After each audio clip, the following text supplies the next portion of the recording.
Today in our 2013 Jeep Wrangler Unlimited, we'll be installing the Roadmaster second vehicle kit for Roadmaster InvisiBrake braking systems, part number RM-98700. Here's what the kit looks like installed. As you can see, when I step on the brakes in the RV, the pedal goes down inside our Jeep as well. Now, in the unlikely event if our vehicle was ever become uncoupled from our motorhome and the breakaway switch was pulled, our brakes would be applied in the towed vehicle. Now, if the pin was pulled, the brakes would stay applied in our vehicle until it came to a stop. It was reattached to our tow vehicle and the pin reinserted. Now, we can easily adjust how much pressure is going to our brakes for an aggressive setup. If your breakaway switch is pulled, you can adjust it as needed to where you want it. It'll go up to 80 psi max. Once you have it adjusted where you want it, you can reinstall your breakaway switch. The more pressure you have, the more power will be to your brakes. So if you find that your tow vehicle is stopping not quite as fast, you can just adjust the pressure down. If you want the towed vehicle to stop faster, you can add more pressure. This kit is designed to work with the Roadmaster InvisiBrake supplemental braking system, part number RM-8700. This will allow you to easily hook up a second vehicle with your existing supplemental braking system without having to purchase an entire new system. This is a permanent installation. There's nothing to remove or disconnect. The braking pressure does not have to be readjusted after initial setup. There is no false braking. The system activates only when the RV's brake lights are illuminated. Also included is a trickle charger to the vehicle's batteries when the running lights are on in the RV, so you don't have to worry about your battery being run down when the brakes are applied. The system will automatically begin to release pressure after 15 seconds of continuous braking. As you can see, it's a clean install where everything's tucked up out of the way. There's no big bulky boxes to attach to your brake pedal at any moment in time. All you have to do is just hook up to your RV and get out on the road. Hook up your tow bar and your electrical connection, your breakaway cable, and you're good to go. There's nothing else to set up. It automatically sets up every time for you. It's easy to hide the InvisiBrake control module out of the way underneath your driver's seat. It allows you to have full access to your vehicle and not lose any cargo space. Now, before you get started with the installation, you want to make sure you have the three parts from your old install in your old vehicle. First off, being the InvisiBrake control unit right here. Then you need your air cylinder and cable assembly. And then the patch cord that goes between the RV and your tow vehicle. Now, the first part of the install is going to be finding a place to mount our control unit. All right, in our case, we're going to mount our control unit right underneath our driver's seat, right about here. In order to make it easier for us, we're going to remove our driver's seat, and we have 4 18mm bolts, one in each corner of the seat bracket. We're going to go ahead and remove those and step over to the front, and we'll show you how to get those out. Okay, we'll do the same for all 4 bolts. Okay, with all 4 of our bolts for our seat unbolted, we have this T45 Torx bolt right here that holds our seat belt in place. We'll remove that.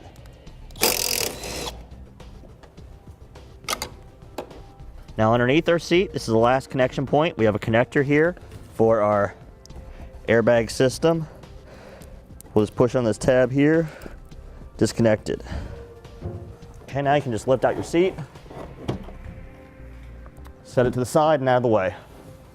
All right, with our seat out of the way now and our InvisiBrake in the location we want it, we'll secure it down the floor with a 3/8 self-tapping screw and a fender washer on each of our mounting tabs. These are not provided with your kit. You'll have to get your own.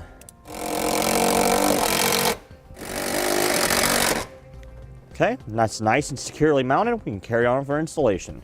All right, now we need to find out how much of our bracket we're going to need in order to attach to our brake pedal. So we'll put our bolts through. We'll just use the 2 closest ones here first and do a test fit. As you can see, that gives us plenty of room. So anything past where this bolt goes in, we can cut off the excess. We'll do the same on both sides of our bracket. Now, the reason that we're going to cut off this excess is so when we're stepping on our brake pedal, we don't have to worry about catching our feet here. Now, to make our life easy, so we can hide our cable for our air cylinder, we're going to remove our front section of carpet here. Jeeps have sections, so it's really easy to remove. Just unscrew a little hole down here. We have 2 more underneath the firewall. We're also going to take out our door sill panel right here. We have 1 trim panel fastener. Let's pop that up. We can grab it. Might need to loosen up our back section here. We have 2 more fasteners. We'll set it aside. Now we can just grab our carpet, pull it on out. Now we'll take our end of our cable on our cylinder, slide it through, and thread on the other nut. We're going to have it so it's about halfway, so we can adjust it as needed in the future. Now we'll take our bracket, drop on our 2 long Allen head bolts. This side will face towards the firewall and will be on the driver's side of our brake pedal. Take our clamp, place it on, and we'll thread on our 2 nuts. Okay, now we're going to clamp this to our brake pedal as low as possible. We use a 5/32 Allen key and a 3/8 socket to hold the nut still. Let's work on evenly. Now we'll slide our cable onto our bracket, push the stud through, bring our nut up from the cable to the back side, and we'll make sure when we snug this down a little bit that we have about half of the stud exposed on either side. That way it gives us some adjustment room. Okay, we'll tighten that up here later. Now we need to attach our pulley to our cable. In order to do that, pull these 2 pins out here by removing the clips, and we'll slide our cable down here, reinstall our pins, and clip them back into place. Now we need to find a place to mount our pulley to the firewall. There's a couple things you want to consider when doing this. 1, make sure your cable comes at a straight shot out of the pulley to the brake pedal bracket. Secondly, you want to make sure that when your cable's clamped down the floor of the vehicle, the cable exiting the plastic sheathing is in a straight line coming out as well. So we found our 2 locations where we're going to mount it. We're going to go ahead and mount it now with the included self-tapping screws. So as you can see, you have your straight shot coming out of here, going to the bracket for the pedal, and your straight shot of the cable coming out of the plastic sheathing right here.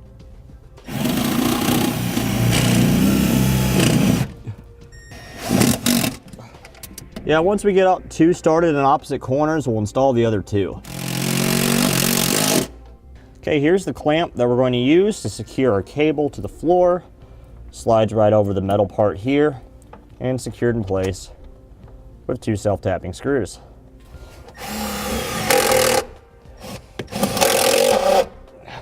Okay, now what we're going to do is we're going to press down on our brake pedal manually and make sure that the cable coming out of our bracket is in a straight line with the pulley. With it at a straight line at the pulley, we can go ahead and tighten our clamps down further on the brake pedal bracket itself. Okay, in order to get the front one, we'll have to take our cable loose by undoing the back nut. We can just slide on out. Make sure it's not going to slide around any. Place our cable back on the bracket. Re-secure the nut. Okay, with our cable loosely installed on our bracket, we need to make our final adjustments here for slack. We want to have about half to a full ball sticking out of slack. To do that, we'll just adjust the stud. All right, we got some slack now. So now we'll tighten down our back nut. You can see how much slack we have. Now we'll just tighten down both those nuts to secure it to the bracket. Okay, let's use 2 1/2-inch wrenches. Just tighten those nuts down. Once they're tight, we'll double check our slack. Okay, now we need to find a place to mount our cylinder. We want to have as minimal amount of twists and turns in the cable as possible, because the more straight line that it's in, the better it'll work. So we're just going to stretch this on back. We can mount it underneath our carpet here right next to our back seat. So we'll just push our cable here underneath our B-pillar panel. It'll conceal it. take our carpet up now.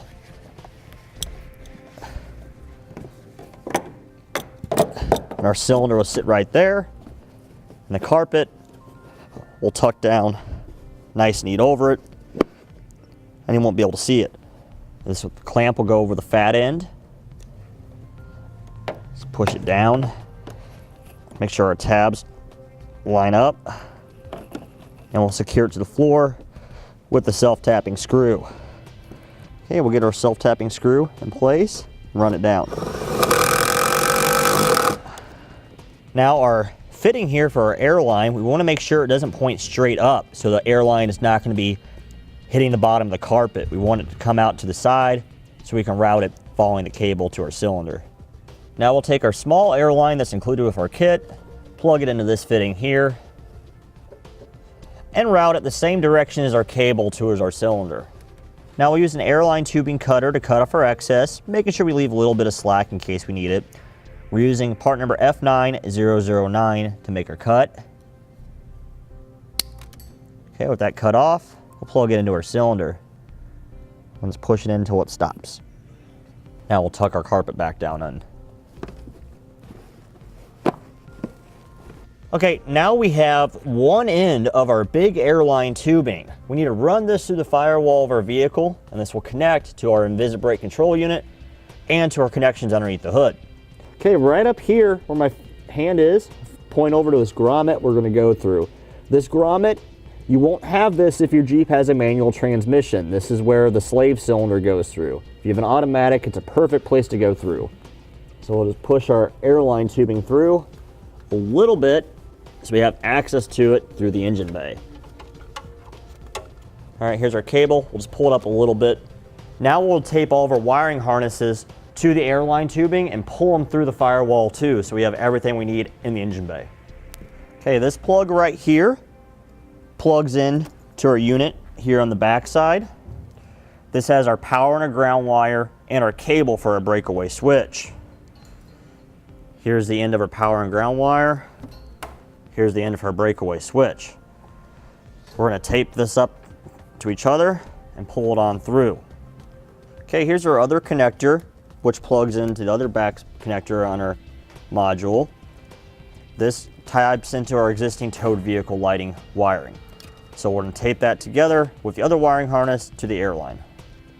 The last wire we need to tape up with the rest before we pull it through the firewall for airline tubing is our monitor indicator light, which will attach to our brake pedal switch. Now we'll tape it as far up on the airline as possible. Okay, now we'll pull everything into the engine bay. We may need to feed it through the firewall, that way have someone else push it through.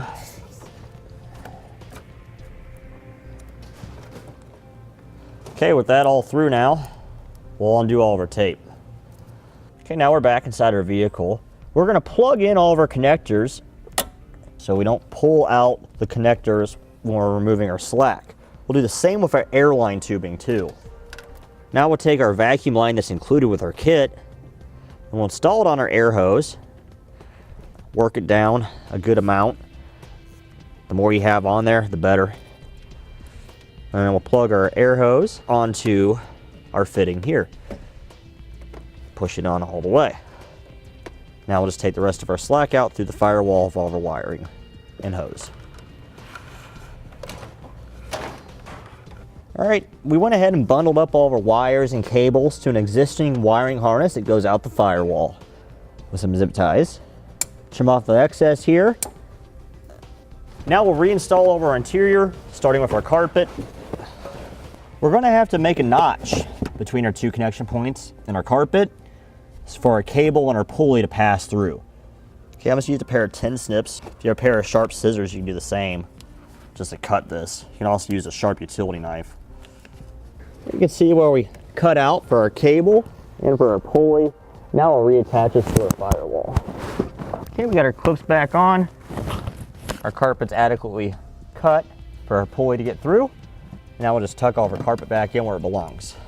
Okay, we got our carpet back in place now, our side panel back in place. As you can see, all of our wires are hidden underneath it. Now we'll place our seat back into position. Make sure we plug our connector back in. All right, now we'll tighten down our bolts. We'll do the same for the front ones. Okay, now we'll reinstall our seat belt. Get it in position and reinstall our bolt. All right, we have all of our wiring connections, all of our plumbing done, and all of our cables and attachment points all made in the inside. Everything else that we're doing now is gonna be underneath the hood. Now the cable for our monitor light, we're just gonna pass through and follow where our wiring went for our 6-pole round connector on the front for our towed vehicle lighting system. Okay, we have our wire passed all the way through now. We'll just secure it up with a couple zip ties, and we'll pull the rest of the slack inside the firewall. All right, now this wire we will attach to the cold side of our brake light switch. Now this vehicle has a brake light relay installed on it on the stoplight switch. So we'll be attaching this wire to the cold side of that. All right, here's our brake light relay that we installed. Now you need to have this relay installed so when the brakes are depressed in the motorhome and they apply the brakes inside the Jeep, if your turn signal's on, you don't have to worry about the factory brake light switch overriding the turn signal function, because our brake light switch in this vehicle does not ever go dead. We installed this to override it. All right, so we'll measure off how much of a wire we need and cut off the excess. Okay, so this black wire would normally go to the cold side of your brake light switch. Because we have this brake light relay installed, we'll be going to the green wire. We'll just cut it right here. Strip off both ends of insulation from the green wire. Take our black wire here. Strip off some insulation from it too. And we'll tie it together with this end away from the relay. Put a butt connector over it. Crimp it down. Put the other end of the green wire back in the other side of the butt connector and crimp it down. Okay, with that done, we'll now have a functioning indicator light inside of our motorhome. Okay, we're on the driver's side of our vehicle right now. Right behind our master cylinder, we have our brake booster. Where our line comes in to the brake booster from the engine, we'll locate a straight part in the line and we'll cut it. The reason we're cutting this is because this is where we're going to tap in for our vacuum lines. That'll give us vacuum assisted brakes, so our brakes work easier when it's being towed. Okay, with that cut, take off this loom now here. We'll take our black check valve, it's the smaller diameter one. The red band faces towards the engine. So we'll go ahead and push that in to our hose. Okay, with that in all the way, we'll now cut off a segment of hose so we have a place to put our T-fitting in. Okay, so we're gonna place our T-fitting right about here. This is where it's gonna hook our air hose to our control module up to right here. So we'll cut it right here in this straight spot. Take our fitting and work it on. Now we'll connect it to the check valve that we installed. Okay, so we're sliding this hose onto our barb fitting on our T-fitting. Okay, now we'll just cut off our excess airline tubing here. And we'll insert that into our hose. Okay, this is our breakaway switch. We need to mount it someplace it's easy to get to. We just mounted ours right next to our 6-pole round connector for our vehicle lights. And we just drilled a hole in our bumper. This is an aftermarket bumper, of course. Secured with a bolt and nut from the inside. And we'll make our connection here to our breakaway cable. All right, our breakaway cable that will connect to our breakaway switch right here. We'll just follow the same path as we did for our indicator light wire. Okay, we'll plug the two ends of our breakaway switch and our breakaway cable in together. With it fully inserted, we'll make sure we wrap up our connection with some electrical tape to protect it from the elements. Okay, with our breakaway switch connection all wrapped up in tape, we secured some zip ties to our wiring harness here. Make sure we trim up that excess to make it look nice and clean. We'll move on for wiring. Okay, our excess cable that we have for our breakaway switch, we just zipped up with some zip ties here, and we'll tuck it down this pocket behind our washer fluid reservoir. This will just keep it out of the way. Here's our wiring from the inside that will attach to our towed vehicle lighting wiring, which is right here. So what we'll do is we'll take our towed vehicle lighting wiring and cut it in half. And we'll separate all 4 of our wires.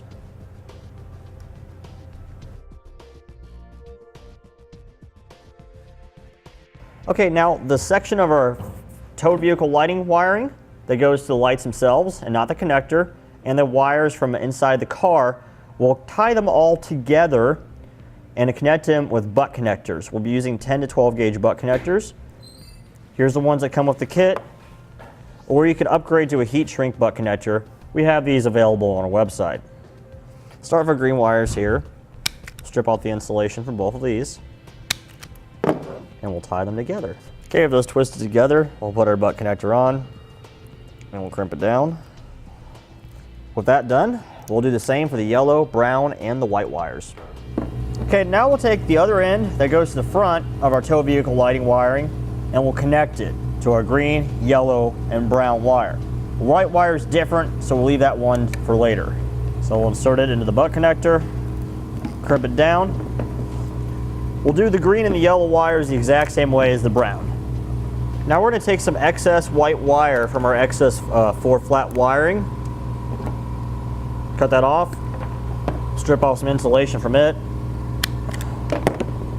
and then the white wire that goes to the front of our 6 connector, strip that off too. We'll tie these 2 together. With those tied together, we'll connect it to the other end of the butt connector for our white wires, and we'll crimp it down. Okay, with all of our heat shrink butt connectors now used, we'll use a heat gun and shrink them on down.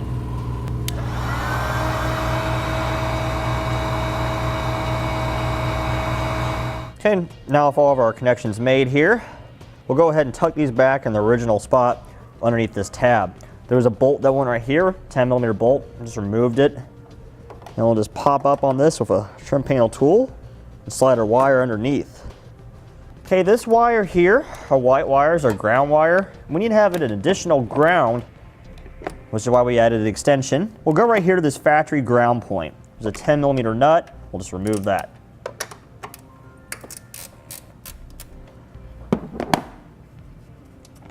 Make sure the ring terminal that we're going to use is going to fit over that stud. We'll cut off our excess wire that we added. Strip back the insulation. Take the ring terminal, stick it on, crimp it down. Slide the terminal over the stud. Reinstall the nut.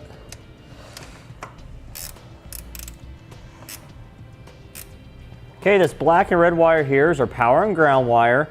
We need to connect this to our vehicle's battery, which is on the passenger side of the vehicle. Our wire came out the firewall on the driver's side. We'll just bundle it to this existing wiring bundle right here. Okay, now our red and black wire, we'll separate those 2. Pull them apart. Zip tie it up to our existing battery cable just to make a nice clean look. Okay, now we'll measure off how much we need for our ground wire. Cut off the excess. Strip back some of the insulation. We'll attach our ring terminal. Crimp it on down. We'll just place that on right here. Remove this nut with a 10mm socket. Place the ring terminal on the stud. Reinstall the nut. We'll tighten it on down. Okay, the power wire is slightly different. We need to install our fuse holder onto that. So how we're going to do this, so we'll cut off some of the wire here. We'll strip off the insulation. Attach our fuse holder to the blue butt connector that's pre-installed on it. Now we'll pull apart our fuse holder. Take this end and one end of the wire, that excess that we just cut off, Strip out the insulation from the wire. We'll insert it into the fuse holder, and we'll crimp it down right in this spot right here. Now we'll measure off a little bit extra of the wire, cut it off, strip off some of the insulation, attach our ring terminal. Okay, now this will attach onto one of our positive batteries terminal studs. These are 10 millimeters here.